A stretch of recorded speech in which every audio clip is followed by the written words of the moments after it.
sommes le mardi 19 mai 2026. Je m'appelle Jocelyne Chassard et je parle après mes camarades Angelo Motti et Xavier Merlet.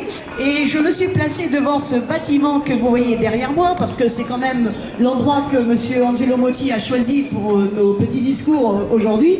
Donc ce bâtiment, eh bien, c'est le tribunal judiciaire de Reims, qui s'appelle ainsi après une réforme de la ministre de la Justice, Nicole Belloubet, qui a fusionné les tribunaux de grande instance et les tribunaux d'instance. Donc c'est le tribunal judiciaire de Reims avec une façade vraiment magnifique, très belle, très claire, mais comme je dis souvent, derrière les apparences, eh bien, il peut y avoir des choses pas tout aussi claires.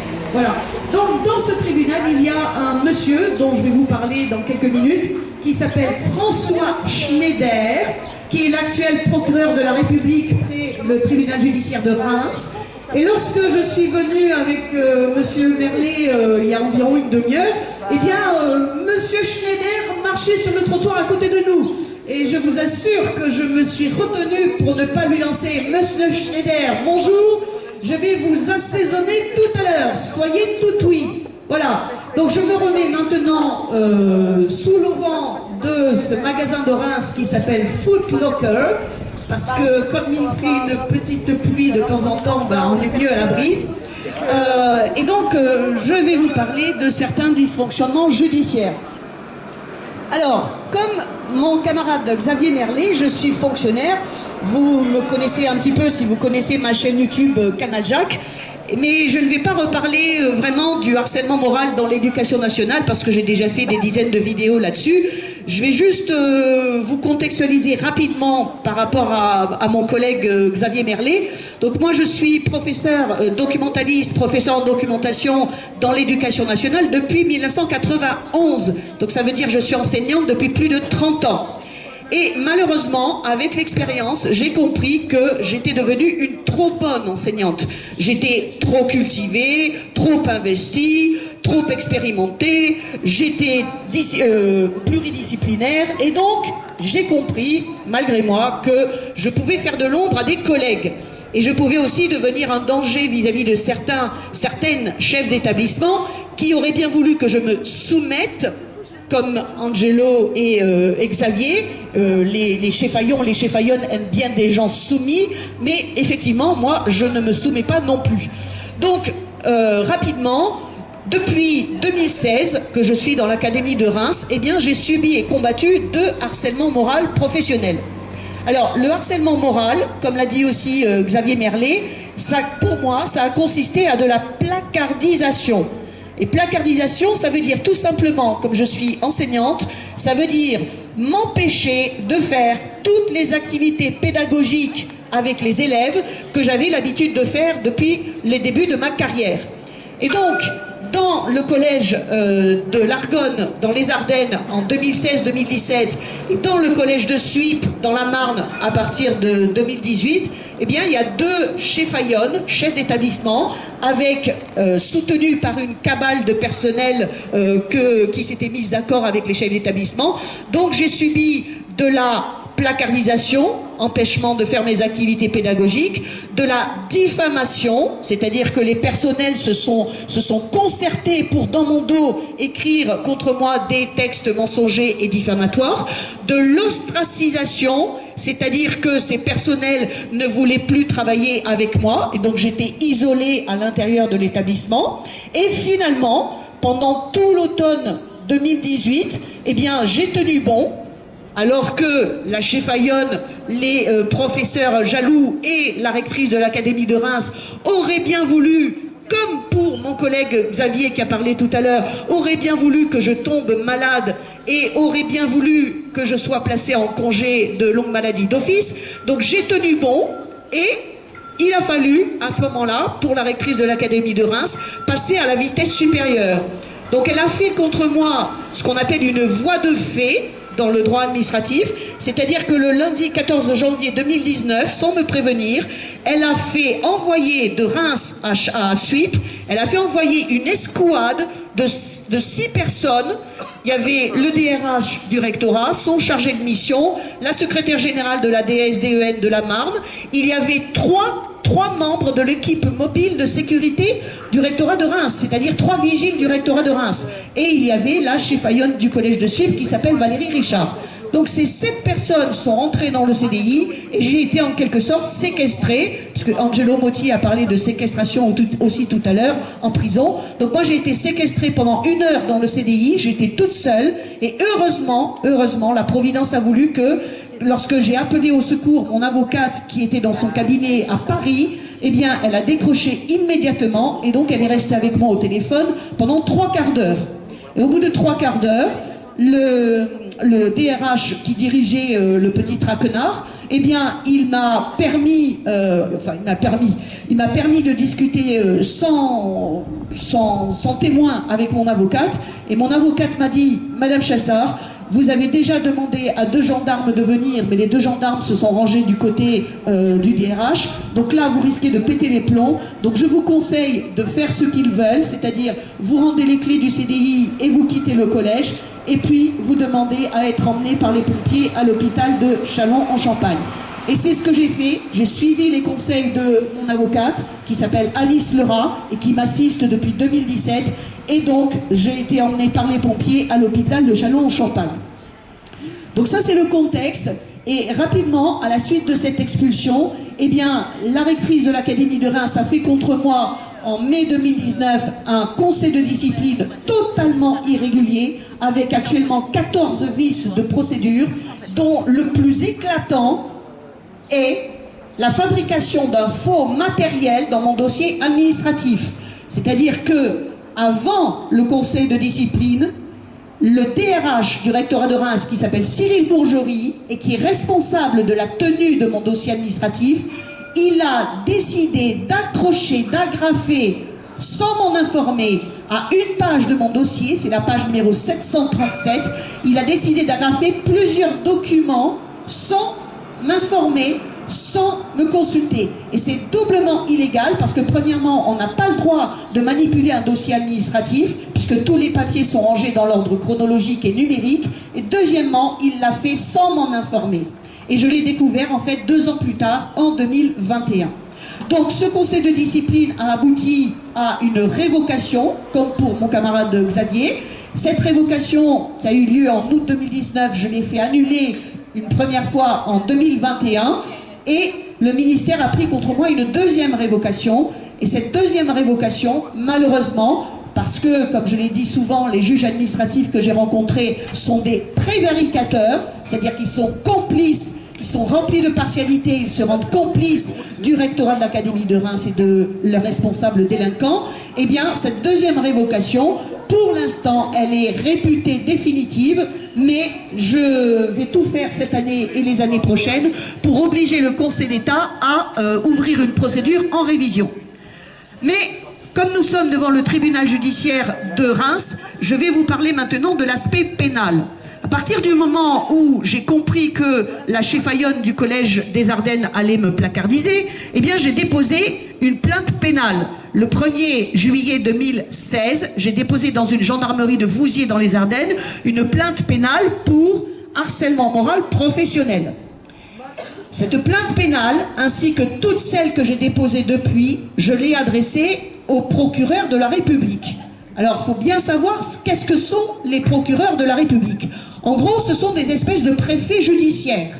C'est-à-dire, ce sont des fonctionnaires qui sont dépendants du ministère de la Justice et qui sont chargés de faire respecter la loi dans la République française, qui sont chargés de protéger la société. Et c'est totalement normal. Les préfets judiciaires sont chargés de sanctionner les auteurs des infractions et de faire respecter la loi pour tous. Donc, qu'ils et elles soient des préfets judiciaires, je trouve ça totalement normal. Sauf que l'article 31 du Code de procédure pénale dit que les procureurs de la République sont tenus de respecter le principe d'impartialité. Ça veut dire que les procureurs de la République, quand ils et elles poursuivent les auteurs des infractions, ne doivent pas taper plus fort sur la tête d'une personne et puis un petit peu moins fort sur la tête d'une autre. Ils doivent nous traiter à égalité, comme le faisait remarquer Angelo Motti tout à l'heure. Or, il s'est trouvé que depuis 2016, tous les procureurs et toutes les procureurs auxquels j'ai adressé mes plaintes ne m'ont pas traité à égalité avec le rectorat de l'Académie de Reims. C'est-à-dire que les plaintes pénales que j'ai déposées pour harcèlement moral professionnel, pour dénonciation calomnieuse, pour diffamation non publique, pour faux et usage de faux, pour complicité de faux et usage de faux, toutes ces plaintes, eh bien, sont restées lettres mortes. Les procureurs de la République ont un privilège en tant que préfet judiciaire, ils et elles ont l'opportunité des poursuites.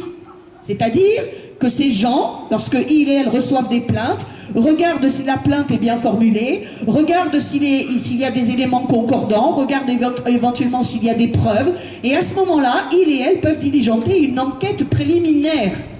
Et une enquête préliminaire, eh bien, la première étape, c'est déjà de convoquer les personnes qui sont accusées pour leur demander de répondre à certaines questions. Donc voilà où est la partialité des procureurs que j'ai eu en face de moi depuis 2016, et notamment de M. François Schneider, qui est dans ce beau bâtiment du tribunal judiciaire de Reims, c'est que lorsque les personnes que j'accusais ont porté plainte contre moi à leur tour, alors là j'ai été immédiatement convoqué à la gendarmerie, que ce soit à celle de Suippes, à celle de Mourmelon, ou éventuellement au commissariat de police de Châlons-Champagne. J'étais immédiatement convoqué. Mais lorsque moi, je déposais des plaintes contre les cheffaillonnes du collège des Ardennes ou du collège de la Marne ou contre des délinquants en col blanc du rectorat de Reims, alors là, il n'y a jamais eu aucune convocation des délinquants en col blanc que j'accusais. Et voilà où je veux en venir, pour citer encore une fois la partialité de M. François Schneider. À l'été 2023, j'ai commencé sur ma chaîne YouTube ce que j'appelle une opération Stop au délit de justice. Et c'est pour ça que j'ai commencé mon petit laïus avec la pancarte Stop au délit de justice. Donc à l'été 2023, je publie des vidéos, que je n'ai pas cessé d'ailleurs de publier sur ma chaîne YouTube, pour expliquer en quoi la justice administrative s'est montrée partiale dans mon dossier depuis 2016. Et à ce moment-là, le rectorat de Reims, en la personne de son recteur qui s'appelait à l'époque Olivier Brandouille, et le DRH du rectorat de Reims, rappelez-vous, celui qui a commis le faux matériel dans mon dossier administratif, ont porté plainte contre moi. Le recteur Olivier Brandouille s'est déplacé dans un commissariat de police pour dire « Madame Chassard, elle fait une dénonciation calomnieuse du rectorat de Reims, c'est pas bien ». Et le DRH Cyril Bourgerie, il s'est aussi déplacé pour dire « Madame Chassard, elle m'accuse de faux, et puis Madame Chassard, elle me harcèle. Parce que quand Madame Chassard, elle m'accuse dans ses vidéos, eh bien, elle m'en informe avec un petit courriel. Donc ça ne plaît pas à Monsieur Bourgerie. » Eh bien, la plainte du recteur de l'Académie de Reims et du DRH Cyril Bourgerie a été déposée en juillet 2023. Le 14 août, j'ai été convoqué à la gendarmerie de Mourmelon-le-Grand. Et donc j'ai passé plusieurs heures à expliquer à des gendarmes qui se sont comportés d'une façon totalement correcte. J'ai passé plusieurs heures à expliquer que en fait le harcèlement moral c'était eux qui me l'avaient fait subir, les faux c'était eux qui les faisaient contre moi, et moi je ne faisais que faire ce que doit faire tout citoyen et toute citoyenne, c'est-à-dire dénoncer les abus de pouvoir, dénoncer les abus de droit, dénoncer les infractions à la légalité. Et à partir de là, j'ai décidé de déposer une plainte pénale contre le rectorat de Reims. Parce que c'est un adjudant-chef qui m'avait dit, ce gendarme justement, qui m'avait dit que c'était possible. Et je l'en remercie, et je le remercie du fond du cœur parce que je ne savais pas que c'était possible. Donc à l'été 2023, j'ai déposé 2 plaintes au procureur de la République de Reims. À l'époque, c'était monsieur Mathieu Bourrette, dont tu as un très bon souvenir, Angelo. Et donc, j'ai déposé une plainte contre le rectorat de Reims pour harcèlement moral professionnel depuis 2016. Et j'ai déposé une plainte pour faux et usage de faux contre le DRH du rectorat, Cyril Bourgerie. Je vous rappelle juste, puisqu'on parlait de prison tout à l'heure, que le harcèlement moral professionnel est un délit pénal puni de 3 ans de prison et 30 000 € d'amende. Et le faux et usage de faux est un délit pénal puni de 5 ans d'emprisonnement et de 40 000 € d'amende. Donc ce sont quand même des infractions conséquentes et graves. Donc mes 2 plaintes ont été envoyées au procureur de la République dans ce beau palais de justice de Reims depuis août 2023. Et après j'ai attendu, parce que comme je vous l'ai dit, les procureurs ont l'opportunité des poursuites. Et la première chose que je demandais, c'était d'être convoqué pour donner beaucoup plus de précisions. Parce qu'évidemment, avec mon courrier recommandé, j'avais envoyé des preuves. Une dizaine de documents qui étayaient mes accusations. Eh bien, j'ai attendu que je sois convoqué pour donner plus de précisions. Eh bien, j'attends toujours. Sauf que quand j'attends, je montre à ces gens que je me tiens informé et que je ne lâcherai jamais l'affaire. Et donc, j'ai fait un premier courrier de relance en décembre 2023. Je n'ai pas eu de nouvelles. J'ai fait un deuxième courrier de relance en mars 2024. Des courriers toujours recommandés au procureur de la République. Et à ce moment-là, c'était François Schneider qui avait pris la suite de Mathieu Bourrette.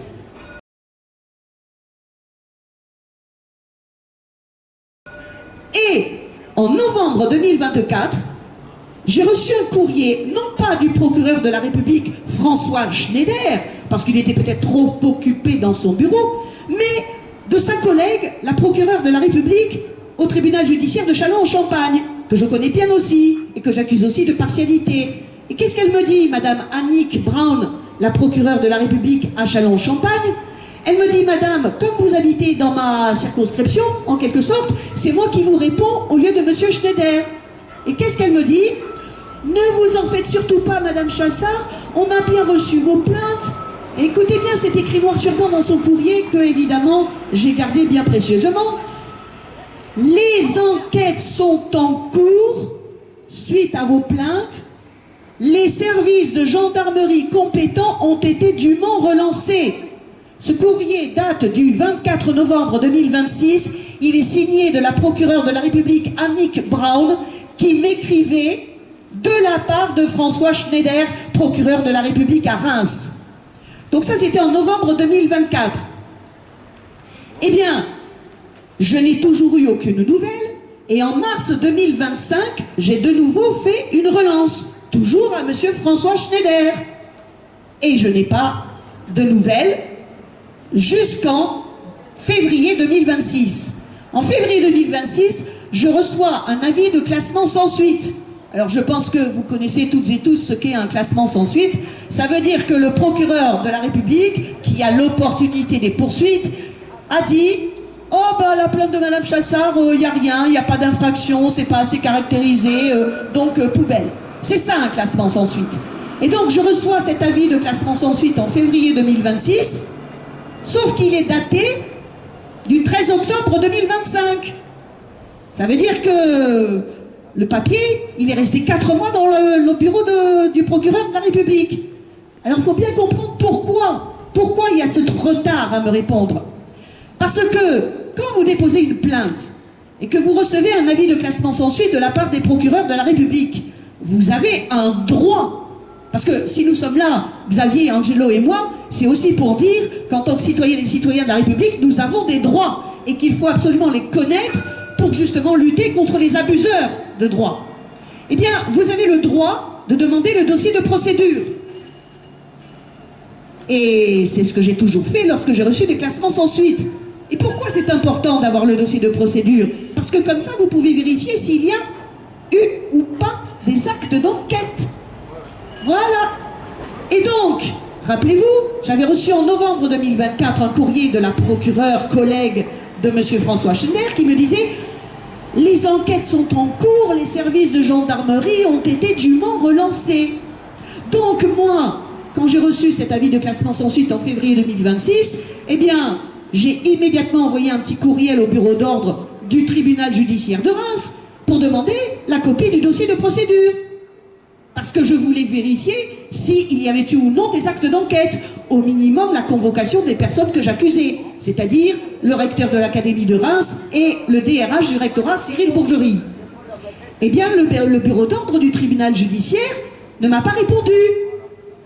Alors que j'avais mis toutes les formes, hein, bien sûr, j'écris toujours de manière polie et courtoise. Donc j'ai relancé en mars 2026. Toujours pas de réponse. Et là, heureusement, parce que si je suis là 10 ans plus tard, comme Angelo 20 ans plus tard, ou comme Xavier, c'est parce que je pense que je suis protégée par la Providence, en plus de nos courages respectifs. Et donc, j'ai rencontré il y a quelques mois un avocat de Reims, qui m'a l'air très bien, qui a l'air d'avoir des convictions, Et donc, qu'est-ce qu'il a fait? Il a rempli un formulaire pour demander la copie du dossier de procédure. Et il l'a envoyé au bureau d'ordre de Reims. Et là, je me suis dit, avec un avocat à mes côtés, là, ils vont pas oser ne pas lui répondre. Effectivement, il a reçu une réponse du bureau d'ordre. Donc son courrier date du 9 avril 2026 et la réponse date du 5 mai 2026. Et qu'est-ce que lui dit le bureau d'ordre? Quand j'ai lu ça, j'ai éclaté de rire. Le bureau d'ordre lui dit à mon avocat: Monsieur, nous n'avons pas encore reçu le dossier de cette procédure. Veuillez nous contacter dans 3 mois. 3 mois. Donc j'ai demandé à mon avocat pourquoi le dossier de procédure n'était toujours pas revenu au bureau d'ordre, puisque c'est là qu'en gros on fait les classements et l'archivage. Et il m'a expliqué que si mon dossier n'était pas de procédure, je répète, des 2 plaintes que j'ai déposées à l'été 2023 contre le rectorat de l'Académie de Reims, s'il n'était pas encore revenu au bureau d'ordre, c'est parce que ce dossier de procédure était toujours dans le bureau du procureur. C'est-à-dire que donc aujourd'hui nous sommes le 19 mai 2026 et ça va faire presque 3 ans que le dossier de procédure de mes 2 plaintes contre le rectorat de Reims se trouve dans le bureau du procureur François Schneider. Parce que là, je m'adresse directement à monsieur François Schneider. Je pense qu'avec la belle enceinte autonome là de monsieur Motti, monsieur Schneider peut m'entendre. Donc monsieur Schneider, je vous ai déjà écrit pour vous dire que je voulais absolument avoir communication rapidement de mon dossier de procédure afin de vérifier si oui ou non vous êtes un menteur, en ayant demandé à votre collègue madame Annick Brown de m'écrire que des enquêtes étaient en cours et que les services de gendarmerie compétents avaient été dûment relancés. Je pense que vous êtes un menteur, monsieur François Schneider, et je pense que c'est pour cela que vous voulez m'empêcher d'avoir la communication de mon dossier de procédure, parce que dès que j'aurai le dossier en main, je verrai qu'il n'y a quasiment que mes documents, que les documents de mes plaintes. Je verrai que vous n'avez absolument pas convoqué le faussaire, le DRH faussaire qui s'appelle Cyril Bourgerie. Je verrai que vous n'avez pas convoqué les responsables délinquants en col blanc du rectorat de l'Académie de Reims, dont je vous ai donné le nom dans mes plaintes. Et donc je verrai, j'aurai la preuve, une preuve supplémentaire, me direz-vous, que vous êtes totalement partial. Vous avez pris le parti, de même que tous les procureurs avant vous, depuis 2016, vous avez pris le parti des délinquants en col blanc, harceleurs du rectorat de l'Académie de Reims. Et monsieur Schneider, quand j'aurai cette preuve supplémentaire, je vous ai déjà prévenu, j'enverrai un courrier au ministère de la Justice et je déposerai une plainte contre vous au Conseil supérieur de la magistrature. Voilà ce que je vais faire, monsieur François Schneider. Et il n'y a qu'une chose qui pourra m'empêcher de le faire, c'est qu'il m'arrive un petit accident mortel. Il n'y a que comme ça que vous serez débarrassé de moi. Et je vous ai aussi prévenu, monsieur François Schneider, que si vous ne me répondiez pas lorsque je vous ai de nouveau relancé après la réponse du bureau d'ordre datée du 5 mai 2026, je vous ai prévenu que si vous m'ignorez encore une fois, je vous enverrai un courriel d'interpellation avec 500 personnes en copie. Et en prime, dans ce courriel, vous aurez le lien de la vidéo que je vais publier ce soir sur ma chaîne YouTube et où l'on va voir, où les gens qui ont envie justement de supprimer le délit de justice pourront voir comment je vous interpelle publiquement, monsieur François Schneider. Je considère que les procureurs de la République, comme je vous l'ai dit, ne sont que des préfets judiciaires. Et comme l'a dit Angelo aussi au tout début, nous, les citoyennes et citoyens de la République, c'est nous qui détenons le pouvoir dans la République. Le peuple est souverain. Ces gens, effectivement, bien cachés derrière la belle façade de ce tribunal judiciaire, depuis des dizaines et des centaines d'années, ils ont l'habitude d'avoir en face d'eux et en face d'elles des justiciables qui ne connaissent pas leurs droits. Mais nous trois réunis aujourd'hui, et il y en a d'autres j'espère en France, nous connaissons nos droits. Et nous pouvons accuser ces individus, nous pouvons les accuser justement de partialité, nous pouvons les accuser de commettre éventuellement des faux, nous pouvons les accuser de bafouer leur propre mission. Parce que ces gens-là ont un pouvoir, mais ils ont aussi des responsabilités, ils ont aussi des devoirs. Et si nous sommes là en disant stop au déni de justice, c'est parce que nous voulons justement que ces gens, lorsqu'ils bafouent leur propre mission, lorsqu'ils violent leur propre loi, ces gens soient sanctionnés, que la responsabilité de ces gens soit reconnue et que ces individus soient sanctionnés.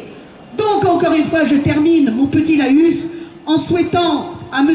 François Schneider, eh bien, dans les jours et les semaines qui viennent, je vous invite vraiment à m'envoyer la copie du dossier de procédure de mes plaintes contre le rectorat de Reims, parce que je ne vous lâcherai pas, M. Schneider.